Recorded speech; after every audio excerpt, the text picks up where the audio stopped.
Hoje eu chamei o Marcão, a gente vai fazer uma conversa, né? Vai fazer uma reflexão sobre alguns temas. E aí ele vai iniciar e depois a gente vai conversando, e você também, se quiser, pode participar com a gente. Qual o tema de hoje, Marcão? Você deu um tema? O tema é vai dar ruim. Vai dar ruim, é o tema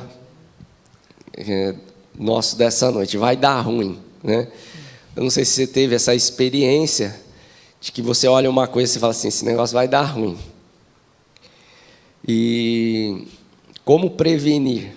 Eu me lembro uma vez, muito tempo atrás, acho que foi uma das primeiras vezes que eu ia pegar a Bandeirantes, a rodovia Bandeirantes. Eu ia visitar minha avó, que morava em Salto, e eu estava com um Fusca do meu pai. E quando a gente entrou na Bandeirantes, eu falei, vai dar ruim esse negócio. Não deu outra, nem cheguei, tem uma subida, né? Na subida eu já tive que encostar, porque o motor fundiu. Deu ruim mesmo, né? Então, esse é o tema que a gente tem para hoje. E volta a palavra para o Marcão. Primeiramente, agradecer aqui os irmãos. Eu lembro que nessa época de carnaval, quando eu era mais novo, era a data que eu mais gostava, que a gente tinha os retiros de jovens, né? E a gente ia para os acampamentos. Eu achava uma delícia, né? Eu nunca via o momento, a hora de chegar, ou era com a igreja, ou era com a Juventude Batista, lá em Sumaré.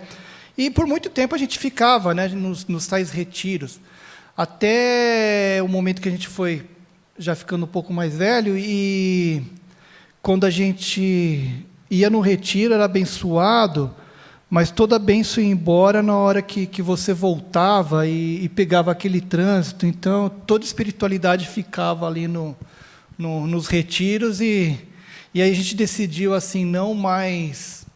Algum tempo aí eu já não estou indo mais viajar no carnaval.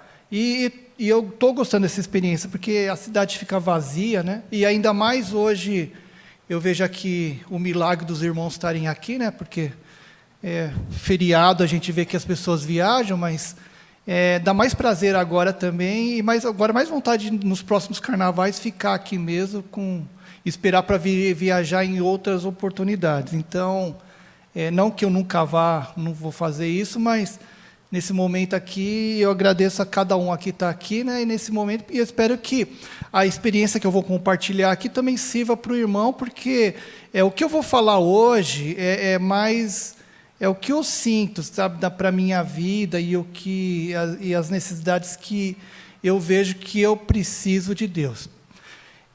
Quando o pastor convidou, eu não sabia assim, mais ou menos o que eu ia falar, mas eu lembrei de um teste de personalidade, era um teste de 90 questões, né? E só uma assim que me deteve, e eu anotei aqui é uma frase, você tinha que responder sim ou não.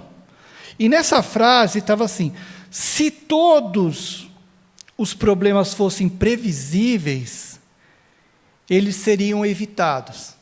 Aí você colocava sim ou não. Se você acha que se todos os problemas fossem previsíveis, eles seriam evitáveis. É lógico que vários problemas são imprevisíveis, chega e atrapalha a vida da gente e nos incomodam, né? Mas tem problemas assim que são previsíveis, e mesmo a gente sabendo que vai dar ruim, a gente insiste em cometer aquele erro, e sabe que a consequência não vai ser boa.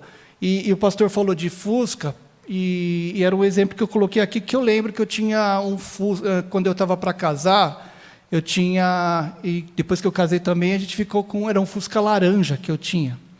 E era interessante, irmãos, porque eu nunca vi um Fusca, assim, eu não sei se eu gosto de usar essa palavra, mas assim, eu nunca vi, parece que um Fusca amaldiçoado, sabe? Porque ou alguém tinha olho, eu não sei se falar olho gordo, se alguém tinha olho gordo em cima daquele Fusca, eu não sei, porque alguém vai ter inveja de um Fusca laranja. Eu comprei de um colega lá do banco. Mas assim, ele passou por todos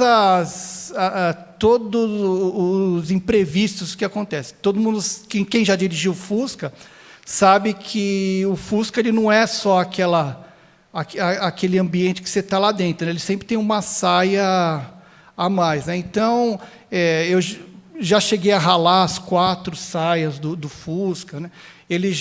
Uma Kombi já chegou e esmagou ele, aí ele acho que umas 4 vezes por ano ele ia para a funilaria, esse Fusca, para refazer. Ainda bem que Fusca é fácil, e ainda mais aquela cor laranja, assim, então era aquelas laranja guache, assim, era mais fácil pintar. E eu lembro também que eu ia a gente na véspera do casamento, né? A gente acordou às 6 horas da manhã para ir lá no Ceasa, né? Para comprar fruta, né? E 6 horas da manhã, o Fusca, véspera para casar, ele vai lá e bate numa caravana. Eu não sei o que é mais hilário, se é uma Porsche batendo uma Ferrari e um Fusca batendo uma caravana, sabe? Só para você ver o nível que a gente tinha. Mas ele passou por tudo. Mas, assim, o mais interessante foi que, eu nunca fui muito ligado em carro, sabe? Eu nunca me importei muito com carro, com limpeza de carro, nunca me importei com isso. E quando eu era novo de carta, eu achava que carro, ele só precisava ter gasolina e não precisava de ter mais nada. Se você colocasse só gasolina e dirigisse de boa, não ia acontecer nada. Só que tem um detalhe, carro, ele precisa de óleo também, óleo no motor. E eu lembro que, na época, eu passei no posto e o frentista do posto foi medir o óleo e falou assim, é bom você pôr óleo aqui. E como já estava na época assim já ia rodar lá, estava a bandeirinha lá para eu trocar, não, vou esperar mais uns dias. Cara, você tem certeza? Eu falei assim, tenho certeza. Aí não deu outra, e aí faltavam uns 15 dias para casar. Fui lá na Anchieta, o carro andando de boa, de repente começa a sair fumaça no carro. Parei o carro, lá o Fusca, o guincheiro pegou, né? O que aconteceu aqui, ó? Não sei, aconteceu alguma coisa no motor ali. Eu falei assim, está sem óleo esse motor? O cara balançou a cabeça, assim, eu vou te levar até lá numa descida ali é com você, né? Então, aí eu aprendi com isso, irmãos, e isso é certo, que tenha certeza, ponha óleo no motor do seu carro, tá? Então, porque senão você vai perder um motor, você vai perder o seu carro também. Então, não é só combustível, mas ponha óleo e enche o pneu. Então, aí eu aprendi com isso, né, que era alguma coisa previsível, mas eu arranjei esse problema para a minha cabeça. Isso é a primeira coisa que a gente quer dar de lição, e aprenda isso, tá? Mas a segunda coisa também que eu estava refletindo sobre essa questão de se os problemas fossem previsíveis, eu estava imaginando o que eu poderia falar hoje com relação a essa questão. Porque na Bíblia a gente tem vários exemplos aqui de situações que o povo eles tinham algumas questões que eram previsíveis, que se eles não seguissem aquela ordem ou aquela obediência, eles iam se prejudicar. Então, não falta aqui exemplo, está escrito na Bíblia, a gente podia falar o livro de Juízes todo, quando o povo de Israel cometia os erros e a mão de Deus pesava. Eu podia falar sobre Davi, eu podia falar sobre Jeremias, quando ele alertava o povo. Mas assim, e podia falar isso e terminar num tema, irmãos, se você obedecer, vai dar tudo certo. Agora, se você não obedecer, vai dar ruim. E quando eu pensei isso, eu vi assim como se Deus estivesse falando, mas assim, é isso que você enxerga em mim? Um Deus punitivista, um Deus que, se você pisar na bola, se você fizer alguma coisa errada, você vai ter que pagar as consequências. Porque foi assim que eu aprendi, quando eu era criança na igreja, eu aprendi, a gente cantava, né? Cuidado olhinho o que você vê, cuidar do boquinho que você fala, o que o Salvador do céu, você fala ainda de Salvador, né? O que o Salvador do céu está olhando para você. Então, cuidar do pezinho onde anda. Porque se você não fizer as coisas erradas, então o Deus, Jeová, vai te punir por essas coisas. E eu estava imaginando assim, não, mas eu posso usar um desses versículos, mas eu não queria usar essa questão, porque eu cheguei numa outra conclusão com relação a essa questão da obediência e de pesar a mão de Deus. Mas antes de eu falar essa conclusão que eu cheguei, inclusive sobre os juízes, sobre essas questões que eu falei, eu não sei o que vocês pensam sobre essa questão de obediência e consequência. Aí não sei se alguém gostaria assim de... O que você pensa quando realmente você sabe que vai acontecer alguma coisa, se você não fizer, vai dar ruim. E aonde a mão de Deus vai pesar sobre isso? Quer falar, pastor? Tá bom.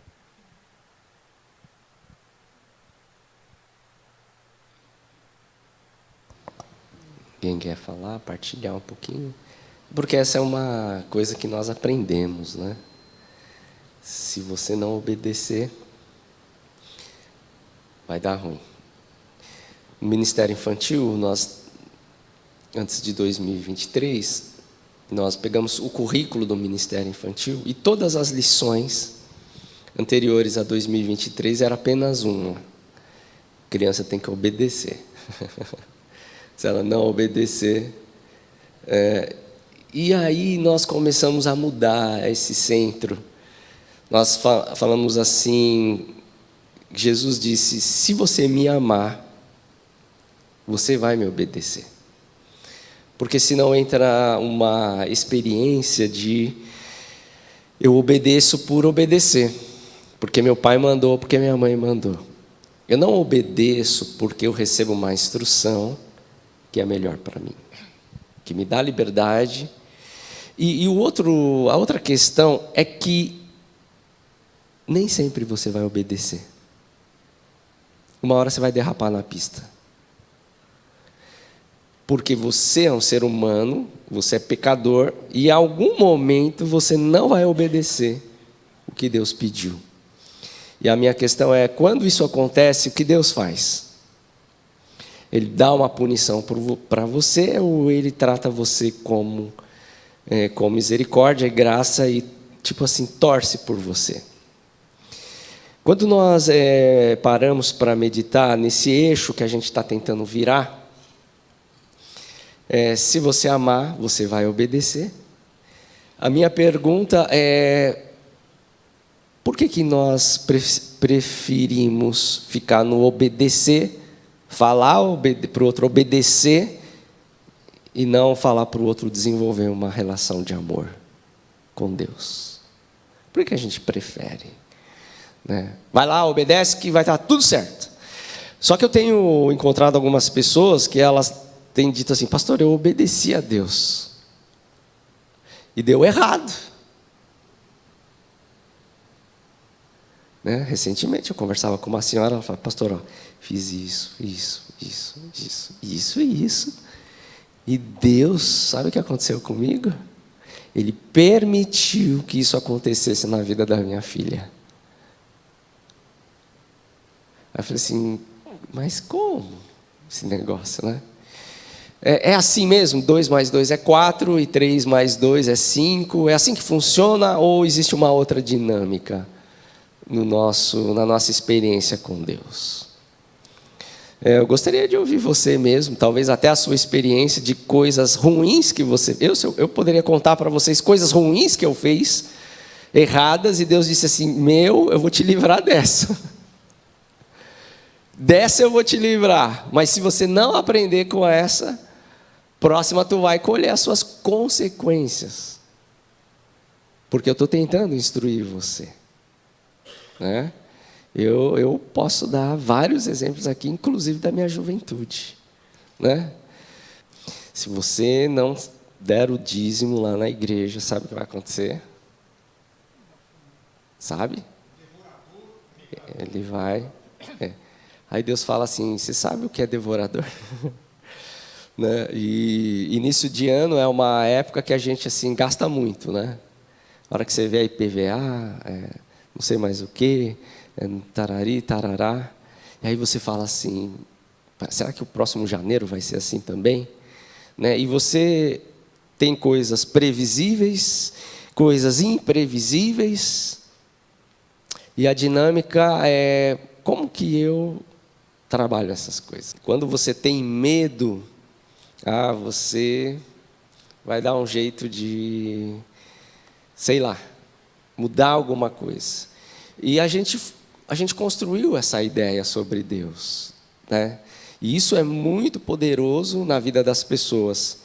Se você disser para uma pessoa, se eu disser aqui, olha, irmão, se hoje à noite você não orar antes de dormir, amanhã, sabe o que vai acontecer?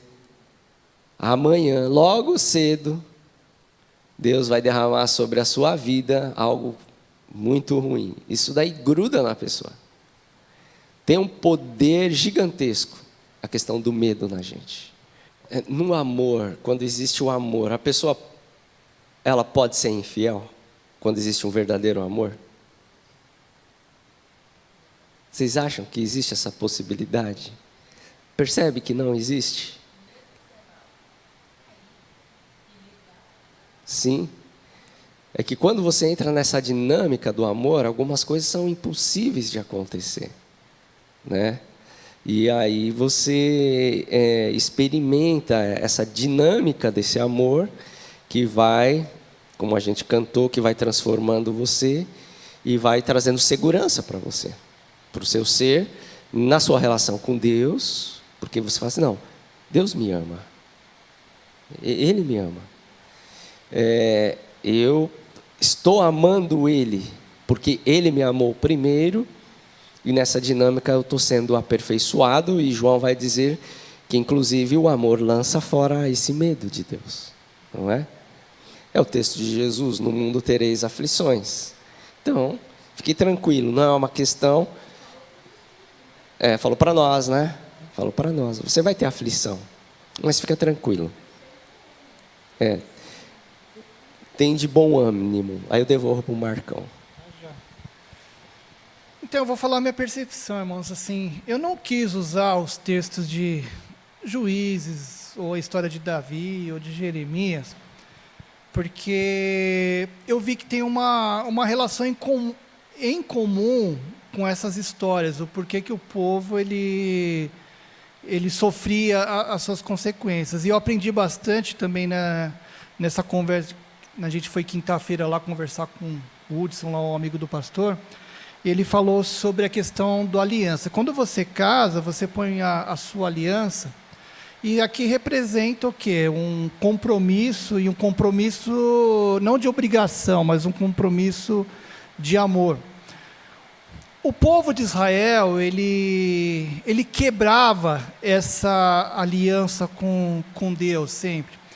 Mas onde que ele quebrava essa aliança, e pelo menos que você percebe em comum, é na questão da falta de justiça. E quando você falta justiça, falta a prática da justiça, aí você começa a opressão, começa o ódio, começa começa as transgressões, aí é só declínio. Então, quando eu não quis colocar isso aqui, porque o povo, ele sofria essas consequências, não porque a mão de Deus pesava sobre ele, mas é porque era consequência dos próprios erros dele. Mas aí ele falava, como disse o dia, mas já veio lá de novo, vocês quebraram a aliança, mas vamos fazer essa aliança de novo, vamos reerguer de novo, porque eu amo vocês, eu quero restaurar vocês. E percebe que quando Deus, ele tem um carinho muito enorme por questão da justiça, porque Ele ama aqueles que são oprimidos, aqueles que são necessitados, aqueles que passam necessidade, aqueles que passam dor. Então isso demonstra o amor de Deus. E diariamente a gente quebra essa aliança por causa da nossa natureza pecaminosa. Então o texto que eu escolhi, na verdade, não está lá no Velho Testamento. Eu escolhi aquele texto famoso de Romanos 7, 14 a 8, 2, que é uma confissão de Paulo sobre a nossa natureza pecaminosa, e é uma natureza que nos leva àquela dor da culpa de pecar. E só que eu vou ler aqui na tradução, você pode ler na Bíblia que você tem, eu vou ler na tradução do Eugene Peterson, porque ele tem duas palavras aqui que me chamaram a atenção. Então eu vou ler aqui, você pode acompanhar, mas o texto é bem conhecido. É Romanos 7, 14, e a gente vai ler até o 8, 2.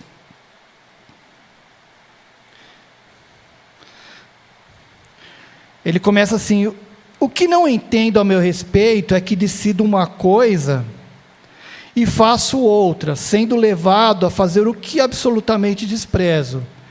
Então, se não consigo decidir o que é melhor para mim mesmo e fazê-lo, é óbvio que o mandamento de Deus é necessário. Entretanto, eu preciso de algo mais.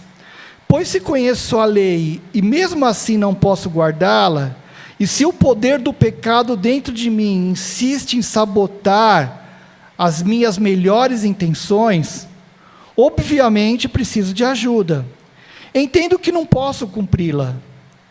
Posso desejar, mas não posso fazer. Eu decido fazer o bem, mas de fato não o faço. Decido não fazer o mal, mas acabo fazendo de um modo ou de outro. Minhas decisões não resultam em ações. Algo está muito errado no meu interior e sempre tira o que há de melhor de mim. Algo está muito errado no meu interior e isso tira o que é de melhor de mim. Isso acontece tanto que já é previsível. No momento em que decido fazer o bem, o pecado está lá para me derrubar. É pura verdade que eu me alegro nos mandamentos de Deus, mas é óbvio que nem tudo em mim é festa. Parte de mim se rebelam em segredo, e quanto menos espero, elas assumem o controle. Eu já tentei de tudo, mas nada resolve. Eu já não aguento mais. Não há ninguém que possa me ajudar? Não é a verdadeira pergunta, mas essa é a verdadeira pergunta. A resposta: graças a Deus é que Jesus Cristo pode e me ajuda. Ele agiu para consertar as coisas nessa vida de contradições, com a qual eu quero servir a Deus de todo o coração e mente, mas eu sou puxado pela influência do pecado e acabo fazendo algo que não a desejo. Aí entra no capítulo 8. Com a chegada de Jesus, o Messias, o dilema fatal foi resolvido. Os que estão em Cristo não precisam mais viver numa nuvem escura e depressiva. Um novo poder está atuando, o Espírito da vida em Cristo, como um vento forte, limpou totalmente o ar, libertando vocês de uma tirania brutal nas mãos do pecado e da morte. Então, se eu vejo Paulo falar isso, eu me conforto que se Paulo ele tinha essa dor da culpa, imagine eu com os meus erros. Mas eu usei a versão do Eugene Peterson, porque duas frases aqui me chamaram a atenção. Uma, quando ele fala que nem tudo é festa em mim. Ou seja, a festa é um lugar que você não vai para ficar triste, é um lugar que você vai para se alegrar. Então, nem tudo é festa em mim, nem tudo é alegria em mim. Mas por que não pode ser, tudo pode ser alegria dentro de mim? Por que eu tenho que viver sempre esse conflito? E outra frase que ele diz que a gente não precisa mais viver numa nuvem escura e depressiva. Deus ele nos libertou, mas parece que a gente sempre vive nessa nuvem escura e depressiva por causa dessa natureza pecaminosa. Como é que a gente faz? Ele pergunta, como é que a gente faz para se livrar dessa falta de alegria, dessa festa que não tem mais dentro de mim, e como é que eu consigo sair dessa natureza, dessa nuvem escura, está chovendo, né? Essa nuvem escura e depressiva na minha vida.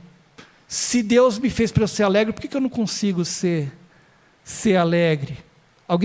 Quem pode dar essa resposta? Aqui eu tenho. Na verdade, você pode tomar um remedinho, né? Você pode tomar um remedinho que ele vai te trazer alegria. É isso que o mundo tem oferecido.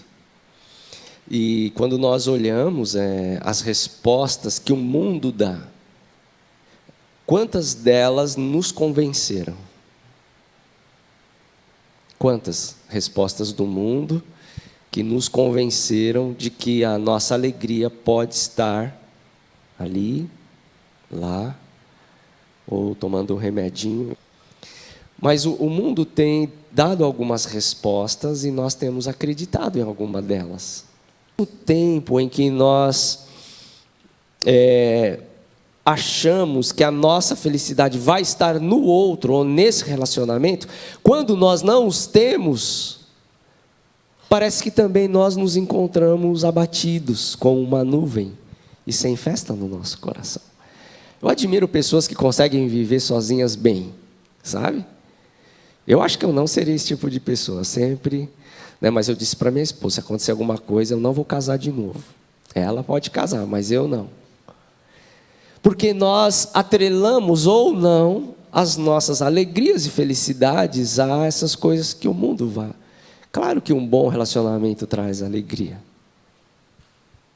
Mas se você estiver bem sozinho, também pode ter uma alegria.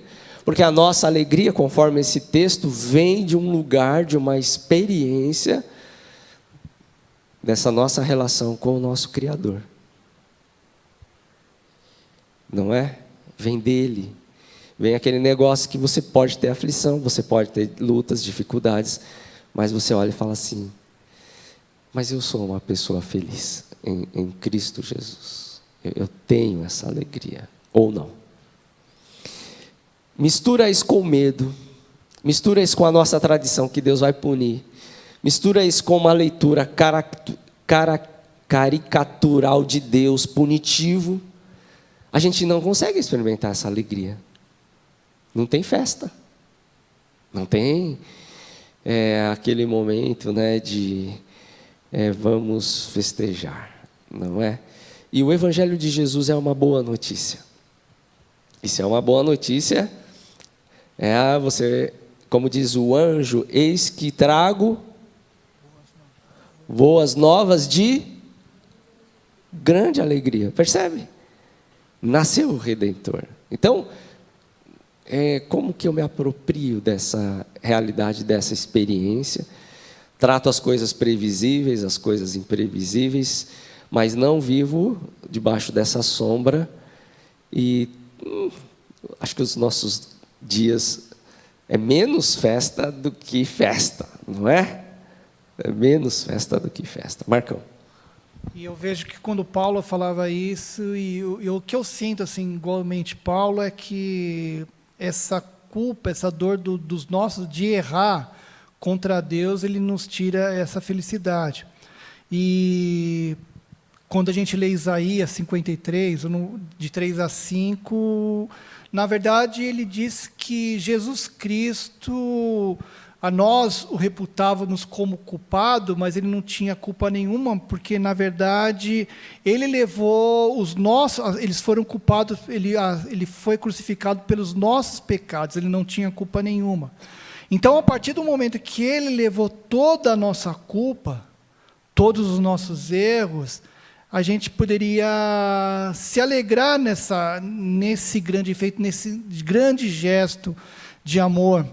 A irmã, eu também ia citar, a irmã falou do João 16:33, falando que no mundo nós teremos aflições, e todo mundo, é uma verdade, todo mundo tem aflição nesse mundo, ou dificuldades, e usa essa palavra, mas tenha ânimo. Mas como é que eu posso ter ânimo? Porque às vezes a gente pode achar que aquela tribulação, aquela dificuldade que a gente está passando é consequência de algo que nós fizemos, ou de alguma falta que a gente tem com Deus, ou que Deus está pesando a mão sobre nós. Então, o último versículo que eu quero aqui colocar, é que eu anotei aqui que eu vou usar a tradução que a gente usa mesmo da NVI, e terminar com Hebreus 4, 13 a 16, quando fala dessa questão, desse relacionamento entre esse sentimento nosso que nos dói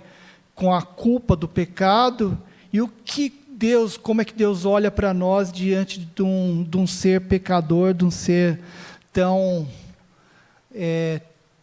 que faz as coisas erradas como nós. Terminar com o texto de Hebreus 4, 13 a 16. Ele diz: nada em toda a criação está oculto aos olhos de Deus. Tudo está descoberto e exposto diante dos olhos deles, daquele a quem havemos de prestar contas. Se eu ficar só nesse versículo, dá um medo, né? Que eu vou ter que prestar conta para Deus. Mas olha o que o escritor de Hebreus ele fala depois, né?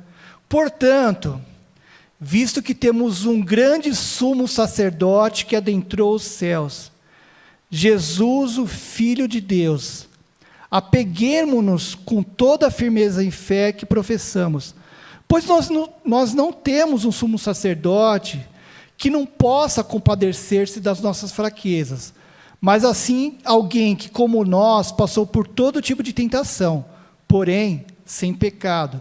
Assim aproximemo-nos do trono da graça com toda a confiança, a fim de recebermos misericórdia e encontrarmos graça que nos ajude no momento da necessidade.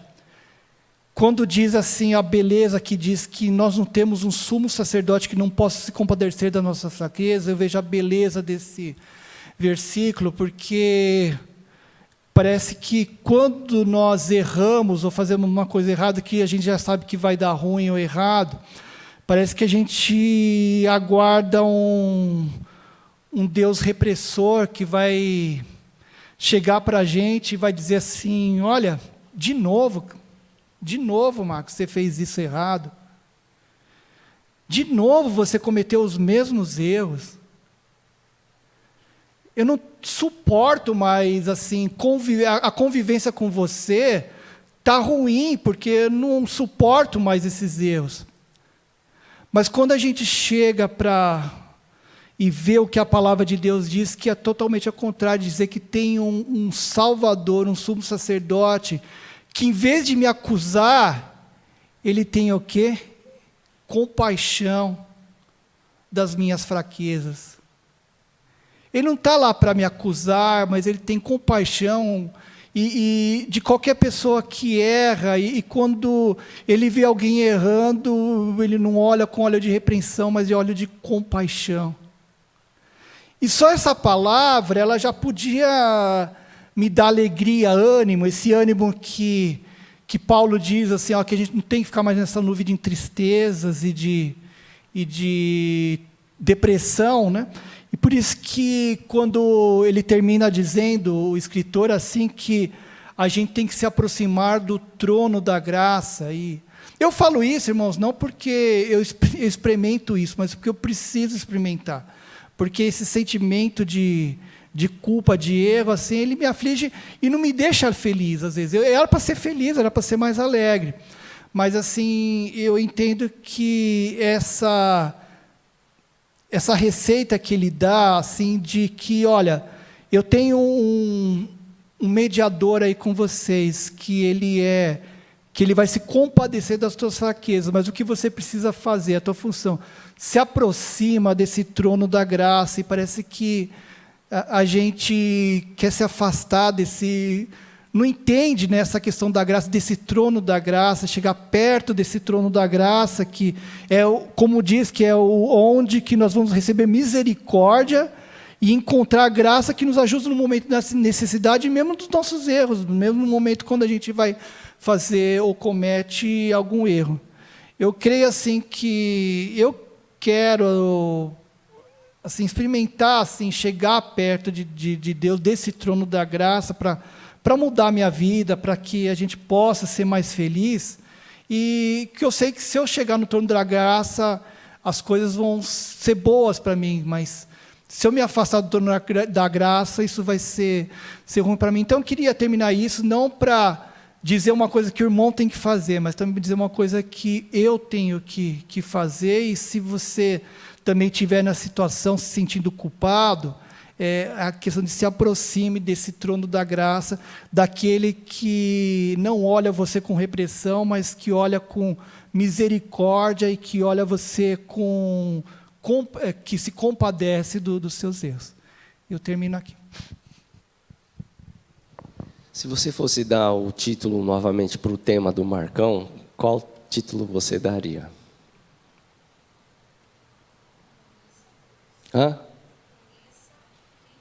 Conheça quem é Deus. Descansa em Deus. Somente a graça. Qual outro tema você colocaria? Você lembra do tema que ele começou? Qual é o tema? Vai dar ruim.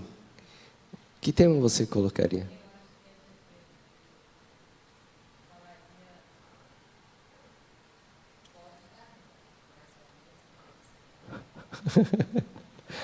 Pode dar ruim, mas o amor de Deus é maior. É um bom tema. O que mais?